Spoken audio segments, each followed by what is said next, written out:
Okay, so my client is currently blonde and she has a mixed method of beaded wefts with machine wefts and tape-ins.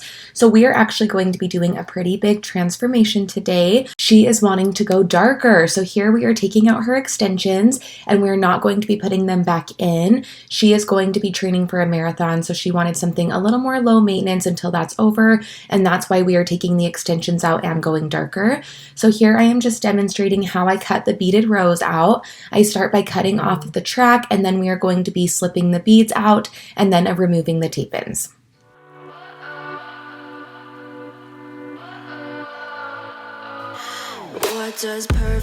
When I remove tape-ins, I like to start by saturating all of them one by one, and then I go back to the very first one I worked on and start prying it open. This remover works best if you let it sit for a while. It's called the Takedown. You can shop it on my website. I will leave the information in the description box below, but it works really, really well. I really love it. So now I'm going back to the first one that I saturated, just kind of pulling it open, and as you can see here, it slides out pretty easily once it's been sat in the remover for a while, because that saturation just really helps break down the glue over time. And this is the final result with all the extensions out. You can see that she still has really healthy hair. It looks really good, and now we are going to mix up the color. Okay, so I am mixing up a low light for her hair. I am using Redken Shades EQ, of course, and I'm doing 6G, 6WG, 7NB, and a little bit of 8N. These tones together is going to give us a really beautiful tone. We have to fill the hair a little bit. WG is the best filler to use in Redken Shades EQ. We're adding some warm tones in so it doesn't go green, but then the neutral so it doesn't go too red. So I am just mixing that together, and then I'm going to be mixing just a tiny bit of lightener, Blonde Me with 20, and of course Olaplex for some face framing pieces so that it blends really well. So now that we are back at the chair, I'm going off of her natural part and I am just parting straight down the back. So it's going to be two sections, and I'm going to start in the back and work my way forward, and we're just going to be following the shape of the head while doing this. Is there even such a thing? Ooh, can we switch up all the rules and imagine a utopia? Darling, I'm just so fed up with these expectations. They keep weighing me down. My heart is begging me to get the hell out of my head. I'm gonna live inside the... So I'm kind of acting like this is a full highlight, but instead of highlighting with lightener, we're doing a full low light. So I'm using my board, especially because around the nape of the neck, it's a little tricky to get foils tight in there. And I am just going to be low lighting with that formula we mixed up.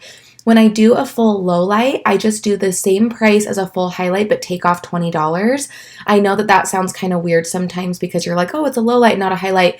But if you're packing it in the same amount as you would a full highlight, then yeah, I just take away $20 just because color is a little bit cheaper than lightener, so it needs to be a little bit less, but you're still doing all that work. And this is kind of considered a color correction in a sense. So if my full highlight starts at 180, instead it just starts at 160 for something like this. And then you kind of add on as you do extra mixes and toning and all of that fun stuff. So I am just taking these foils up the back of her head, and then we are going to be doing some face framing pieces around the front. My camera actually died as soon as I got to that part, so you're only going to see the low lights here.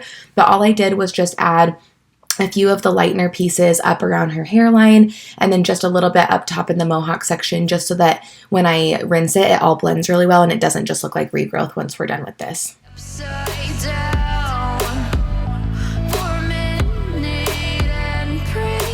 So you can see that we just worked our way up the back, and now we're bricklaying over to the side. I'm just working on angles and kind of bricklaying each foil so that it lays really naturally. Also, this is the very last hair tutorial I filmed in my old salon, so this is the last video you'll ever see in this space. It is so weird to me and so crazy, but I'm really excited to kind of get my creative juices flowing again in the new place because there are so many good angles and good lighting opportunities, and it's just going to be a really good place to film videos. I also have my education center, and we're going to be doing a lot of fun videos in that room as well. So stay tuned because I have a lot of fun ideas coming your way. I'm also so sorry that the hair tutorials have been few and far between. I've been trying to keep up with it the best I can, but with the new salon, it's just been crazy. So I'm excited that I got to bring a hair video back to you guys today. Okay, now that she's done processing, this is the most satisfying part, pulling out the foils. So you can see that we have a really good mix of lowlights and highlights just towards the top. This is going to make it blend beautifully. I know it's confusing that we added in highlights even though she's going darker, but these highlights are really going to give us those pops of like a brighter appearance around her face because she doesn't want to be drab. She wants to be like a really pretty dimensional medium brunette. It's going to be beautiful. So I'm pulling these foils, and now we are going to be root smudging. So we are root smudging the hair, dragging it down about 2 to 3 inches, and then around the face I'm going to keep it a little bit higher up. Right here I am just doing 5N with a little 6NB. I'm doing 5N because I want that to be like the base color, and then 6NB I'm doing because I wanted it to have like a slight beige undertone so it doesn't look too flat.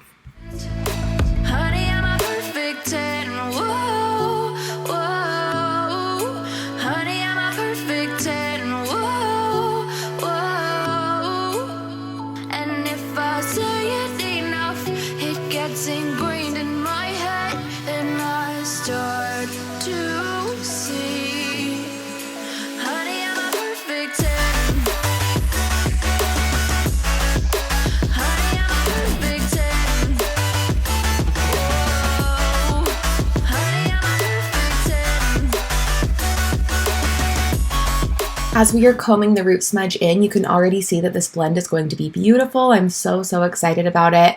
And then like I said before, I'm just going to slightly tap around the face so that she has those brighter many pieces. So that's what I'm doing right here. And then we are going to go mix up 2 different toners, one for the majority of the hair and then one for the money piece area.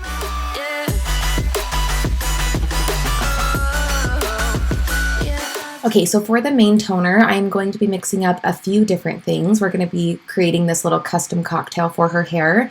It's going to be 7NB, 7NW, 9NW, 6GG, and a little bit of 8N. Most of these tones are warm because if you don't put a lot of warmth back into the hair when going darker from platinum blonde, it's going to look muddy and flat and green, and it's just not a good look. So we're trying to create this really custom caramely beige tone, and that is probably one of the hardest things to do on platinum blonde hair. So you kind of just have to know the color wheel and know what to mix up. There are times when I'll sometimes add a little bit of copper in if their hair is being really resistant because that copper helps fill the hair as well.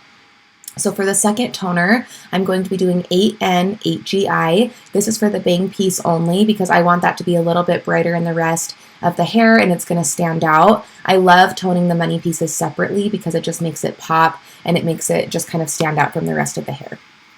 Toner number 1 comes first. I'm just going to be saturating this all over and working it in. There's no rule of thumb on how long you leave this on, but I never walk away from my toners. I always mix them in, saturate them, watch them because they do change pretty quickly. So I think for her, I left it on about 5 to 7 minutes, and I am just going to be watching it closely until it does what I want to do. And then I'm going to leave it on, and while it's processing, I am going to be doing the money piece, but keeping it separate.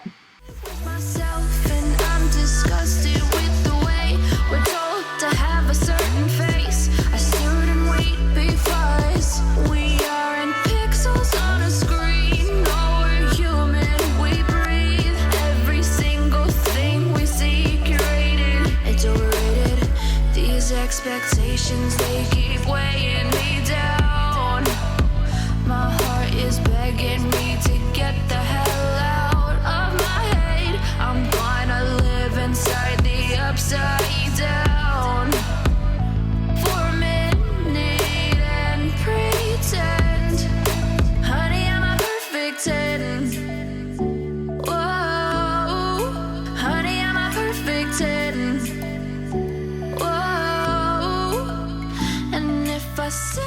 So I left that money piece out and I did not tone it with the other pieces, and now we are toning this separately, as you can see. I love this technique because it really just makes it pop and stand out like I said before. And there's my dad, little cameo, and I just love the way that it makes it look. So I'm going to leave this on about 3 minutes and then we're going to rinse everything out together. It gets ingrained in my head and I start to think, honey, I'm a perfect You guys, are you dying at how this turned out? Because I am. It is absolutely perfect. She wanted a darker base with some like beigey caramely blondes, and it looks so beautiful. She didn't want to lose her blonde completely because she was so used to being so light, but this gave her that low maintenance look she was looking for, and I love the way it turned out. These colors can be a challenge for sure, but when they turn out this good, it just makes it all worth it. So let me know how you would have tackled this in the comments below. Let me know your thoughts. Thank you so much for watching, and don't forget to like and subscribe. Have a great day.